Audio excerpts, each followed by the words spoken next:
They're really great at cheating in elections, but we're not going to let that happen. They put you, me, my family, and our country through hell, but in the end, they will fail and we will win because we will never stop fighting to save the America we love. I want to give him a little bit of credit for adding in that they put me, you, and my family through hell. He doesn't actually believe that they're coming after his base. He doesn't care. He cares about himself. But he did make a significant part of the event about what he always does. It's about the legal challenges, and that must be front of mind for him. I mean, we had Ivanka testifying just earlier today. We had the sons within the last week. That's obviously a big thing that he's thinking about. And it actually kind of got referenced during the debate with Chris Christie saying that a guy who's going to be spending all of his time and all of his thought, trying to stay out of prison, out of a courtroom, can't lead the country. It was not a thing that he was attacked, that Trump was attacked on much by the other candidates. They want to, stay as hands off as possible against the challenges because they don't know exactly how it's going to go. But what do you think about Donald Trump still using that as a big applause line? So I tried to watch them both simultaneously, and it was like a horrible, torturous Clockwork Orange Ludovico technique. And both myself and I believe Marissa Matthews, our producer, had to do both, and she deserves a medal of some sort. It was horrible. But yeah, so essentially what he did, and he's been doing, is doing this counter programming where he knows when the debate is. And as you mentioned, John, you kind of have this, you said you had this feeling that you don't fully understand why he hasn't joined yet. Is that what I got from you? Not that I don't understand it. I'm just saying that very rarely does he surprise me. And I expected that this would be the same sort of bluff as we've seen in past elections. Back in 2016, he said he was not gonna participate, and he only skipped one debate. He participated in all the rest. I thought that eventually he would show up. But in my defense, I also thought that one of the reasons he would show up is that those trying to ostensibly beat him in the primary would attack him. And there isn't that much of it despite his ongoing lead. So again, they're sort of making it so that he doesn't need to show up on the debate stage. Right, it's a power is power moment, and it's a power move not to show up there. And he did the gambit initially, like I guess he did in 2016, and did a wait and see attitude toward it. And the waiting, he's seen. He has grown his lead in the time as they've, maybe eventually they will consolidate enough Republicans and many of them will drop out. But on the other hand, he's going and doing these events like we just shown in Hialeah, where he's trotting out like really old, boring, weird lines. That's all it was for many, many hours. Occasionally taking a dig at people, occasionally trotting out a new line, but it really was 2 full hours, which is as long as the debate lasted, but uncut, commercial free. So as they went to the commercial at the boring parts of the debate, maybe people would switch over to C-SPAN. But if he's drawing 100,000 people on C-SPAN, he deserves a medal. But as the fundamentals of debating are, if you are in the lead, you should avoid debates, because there's just something about the human mind where if they see you on stage with other people, there is just naturally a tightening. It might not tighten all the way, but that is proven. Like they teach you that when you study politics, that you should definitely avoid debating your opponent if you can. And one thing we've learned over the past year is that Trump absolutely can. He's able to, but this is the thing, and the reason he played, we talked about the same tired, played out lines that he's been running since he started this whole thing before his first run at this, is because they don't really listen. Like, okay, I'm a good MAGA minion. So if I'm sitting in the crowd watching him reiterate the same thing I'm sure I've heard him say before, and it absolutely means nothing. And now he's saying, we're gonna make sure we stop that stolen election from happening. Okay, why should I trust you to stop a stolen election from happening again? Because I believe you for some reason. If you weren't able to stop it the first time, bro, what did you re-up on? What did you rearm yourself with to allow you to be able to stop it? You went through 18 different cases through the correct legal ways and got shut down on all those. Then you went for the next approach with radicalizing people to the degree of violence. So what? And that didn't work either. They thought it would, but that didn't work either. So what is it about now, Trump, that's gonna make you stop all these stolen elections? Because every time you lose or anyone else loses on the Republican side, it's a stolen election. Shouldn't they start asking those questions? They don't listen to even what he's saying. It's just he's talking and I'm nodding my head. Where are the results, bro? You can stop the next stolen election? why? Since we're believing the BS, why can he stop the next stolen election? They don't ask those questions, even if they're on his side. It's just shocking to me that it still works. Like, oh my God, this is like, that's the same conversation we've been having for years. Yes. He started off, as Marissa notes through her notes, with Trump Jr. warms up the crowd by getting everybody to chant lock him up about Fauci. So we don't have that. We don't have to play it, but like that happened.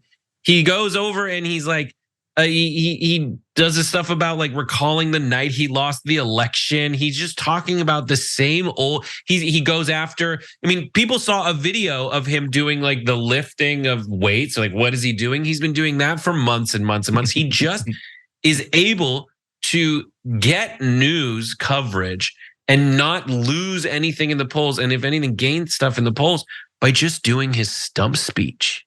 Yeah, and occasionally adding some new one-liners to see if he can work them into his stump speech. That is fascinating. Yeah, he's like a musician from the 70s or an old school comic, and people just shout out like, "Hey, do the weightlifting." Yeah, hit the watermelon. Do you think you do it, Gallagher? I've seen it 1,000 times. Do the thing about the windmills. Do the windmills. Do it. The birds are coming into this. That's what it was. Yeah. And look, he'll occasionally try out something new, but like a comic, really, when he says something that gets boos, that's generally it. It's not a new, position. He tried it out. It didn't work. It's like a comic who is chasing the applause. Yeah. And yes, great point. How is it that suddenly he's going to have more control of the elections when it was stolen by the Democrats who were out of power federally, but now he's going to overpower the deep state when they're the ones that control the White House, let alone that some of the states that he lost were dominated by Republicans in multiple branches. None of it really makes sense. We're going to go again, because I didn't get to watch this live. He talked about the last election night, choosing to remind everyone of the fact that he lost epically in a long string of losses. Why don't we go to our SOT 7? Television, and I love seeing, and at 9 o'clock it was over, 10 o'clock it was really over, and then bad signals, we have found some additional votes. Oh, here we go. Then at 3:02 in the morning we saw some things happen, and then we watched it be stolen. We watched it be stolen. Very serious thing. And again, we can't have a country if we don't have borders and if we don't have elections. If we don't have fair elections, we can't have a successful border. Yeah, what any of those things have to do with each other, I have no idea. Brett pointed out that just simply showing up at the debate stage could be a bad thing if you have a big lead. I have to imagine that it would be even worse for you when you can't make any sense whatsoever. Even when you are delivering almost the same exact lines that you always do, you can't have a sense, like a thread of common sense running through this now well-worn stump speech. But what do you think? It's so bad. I mean, there's not much I can say about that, but like, it's sad that people are cheering that he's a loser. And you see that's almost at the end of his 2-hour speech. If you look at the people in the background, they're not even jazzed anymore. They're tired. Those folks haven't stood up for 2 hours in 10 years. And they're there in the background, except for that one dude who's always in the back. But that's that. I do want to, Jayar, what do you think? Well, you know what comes next? I was going to say anybody that's listened to this guy's speeches, for maybe 6 of them, can be a speechwriter, because you just cut and paste that paragraph from that one and move it around, or he'll move it around as he goes off the cuff. So what comes next is a third world country. We're like a third world country. You believe that? Can you believe that they're coming after me and my family? That's then relates to all that part. And the criminal behavior of all these, it's the same things over and over and over again. So no, John, he doesn't. You said you can't see where these things connect. Neither can he. He's just whatever comes to his head. And that's not any attack on his mental state, the way some people are talking about, these old candidates. That's him just going through the motions. No matter what the job is, you can be working at fast food or you can be working as an accountant where it's more detailed things that you're doing. But eventually you become into a routine with your work. And it's just the way it is with him now. It's just routine. He goes, they're going to come out, they're going to yell, we're going to say lock them up, and we're going to say the next fourth, the fifth, and the eighth thing, and then I'm going to go home. He just needed to fill 2 hours to keep people from watching the Republican debate, and then at least either pay attention to some to him and then some to them, I guess. The whole objective is not to convince anyone at all. It's to just talk long enough to keep some attention away from them. That's all this was. You know, it's funny. Like, has a guy ever gotten more help from the people that, at least on paper, should want to beat him worse than anyone? Like, there was early on in the race some references by Chris Christie to how many times Donald Trump had been responsible for large-scale losses by the Republican Party. And there was a vague reference to it tonight. In fact, it might have been Ramaswamy, but he put it all on Ronna McDaniel. I think that Brett had mentioned that earlier, like years of losses by Republicans, like snatching defeat from, the grip of victory or whatever. But he's a massive defender of Donald Trump. And you can't admit specifically that he lost in 2020, because then you would be admitting that the election wasn't stolen. And so what should be the single largest argument against him, that he has been responsible over and over and over again for them losing not just the presidency, but also the Senate and also congressional seats. And they can't bring it up. And so you can go through a whole debate where they barely reference him. The most that they'll say is that he didn't get Mexico to pay for the border wall.